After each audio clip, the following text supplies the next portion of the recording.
नसूह एक औरत नुमा आदमी था, बारीक आवाज़, बग़ैर दाढ़ी और नाजुक अंदाम मर्द। वो अपनी ज़ाहरी शक्ल सूरत से फ़ायदा उठाते हुए ज़नाना हमाम में औरतों का मसाज करता और मेल उतारता था। कोई भी उसकी हकीकत नहीं जानता था, सभी उसे औरत समझते थे। ये तरीका उसके लिए ज़रिया माश भी था और औरतों के जिस्म से लज्जत भी लेता था। कई बार ज़मीर के मलामत करने पर उसने इस काम से तौबा भी कर ली, लेकिन हमेशा तौबा तोड़ता रहा। एक दिन बादशाह की बेटी हमाम गई।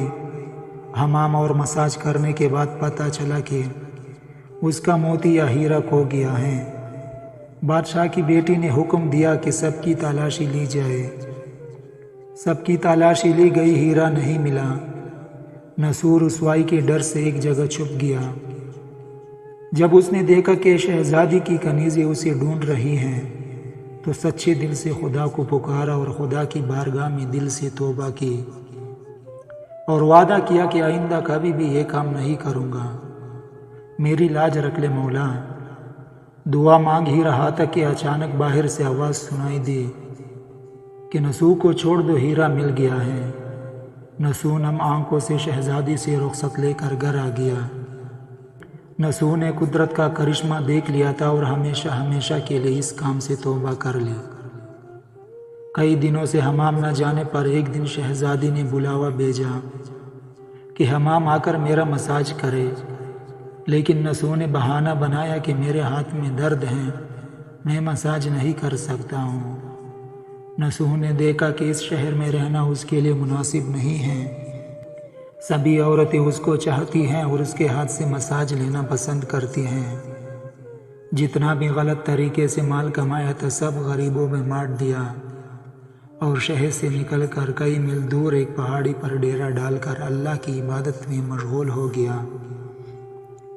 एक दिन उसकी नज़र एक भैंस पर पड़ी जो उसके करीब घास चर रही थी।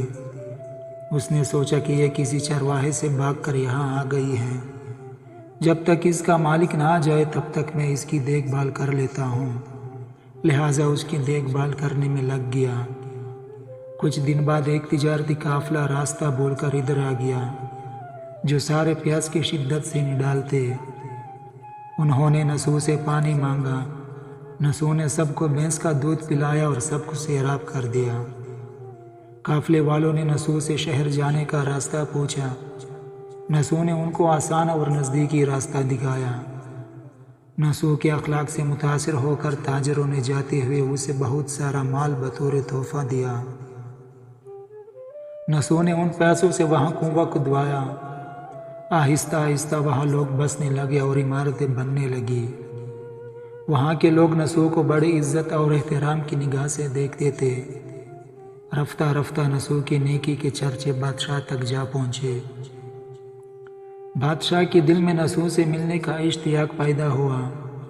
उसने नसू को पैगाम भेजा कि बादशाह आपसे मिलना चाहते हैं, मेहरबानी करके दरबार तशरीफ़ ले आए। जब नसू को बादशाह का पैगाम मिला, उसने मिलने से इनकार कर दिया और माजरत चाही कि मुझे बहुत सारे काम हैं, मैं नहीं आ सकता। बादशाह को बहुत ताज्जुब हुआ, मगर इस बेनियाजी को देखकर मिलने की तलब और बढ़ गई। बादशाह ने कहा कि अगर नसूह नहीं आ सकते तो हम खुद उसके पास जाएंगे।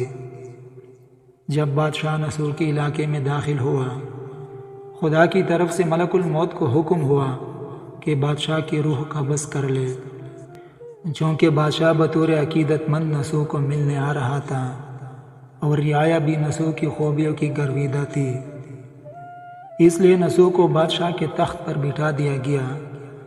नसू ने अपने मुल्क में आदल और इंसाफ का निज़ाम कायम किया। वही शहजादी जिसे औरत का बेस बदल कर हाथ लगाते हुए भी डर था, उस शहजादी ने नसू से शादी कर ली।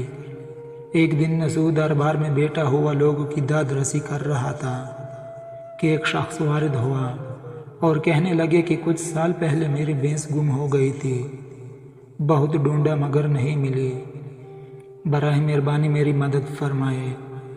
नसू ने कहा कि तुम्हारी भैंस मेरे पास है। आज जो कुछ मेरे पास है वो तुम्हारी भैंस की वजह से है।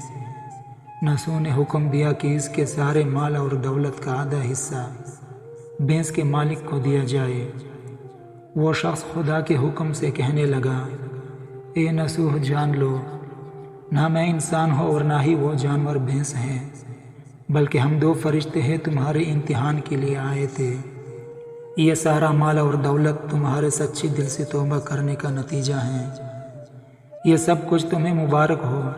وہ دونوں فرشتے نظروں سے غائب ہو گئے۔ اسی وجہ سے سچے دل سے توبہ کرنے کو توبہ نصوح کہتے ہیں۔ تاریخ کی کتب میں نسوح کو بنی اسرائیل کے ایک بڑے عابد کی حیثیت سے لکھا گیا ہے۔ نسوح رزق کمانے کے لیے اللہ کا ناپسندیدہ کام کیا کرتا تھا۔ جب وہ کام اللہ کے خوف کی وجہ سے چھوڑا تو اللہ نے رزق کے اسباب پیدا کیے اور بادشاہت تک عطا کر دی۔ حرام طریقے سے لذت حاصل کرنا چھوڑا تو اللہ نے نکاح میں شہزادی دے دی۔ اللہ تعالیٰ سب کو توبہ کرنے اور تا دم مرگ اس توبہ پر قائم رہنے کی توفیق عطا فرمائے۔ آمین۔